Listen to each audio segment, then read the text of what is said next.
الکترونیکی تذکرو کې ډیر فواید دي. یو فواید خدا دی چې مشخصات هر څه صحیح ثبتېږي، او بل دا دی چې پاسپورټ اخی کې پاسپورټ لپاره هم سہولیات دي، او بل د بانکي سیستم کې دي یا تعلیمي مراحل کې دې کې ډیر فواید دا دي چې مثال تعیین سن صحیح مشکلات نه راځي، چې نوم هر څه صحیح لیکل شوي او هر څه مشخصات صحیح دقیقا معین سی. ما از سر کوتل آمدیم، میخوایم تذکره الکترونیکی بگیریم. با امیدری کردیم امروز خواست که بیایید در چیز شابه کنترل کاغذهایتان بریم. تذکره الکترونیکی خوب است که برقی است، در کشورهای خارج هم بری کار میته، سیم کارت داره، در کامپیوتر بزنید کل سیستم ها میبره. تذکره کاغذی که است خراب میشه.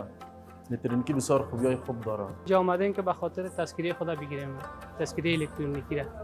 میگه تذکره الکترونیکی بسیار خوب است به خاطر پاسپورت که ما شما پاسپورت میگیریم بسیار راحت میتونیم که از طریق تذکره الکترونیکی تذکره بگیریم.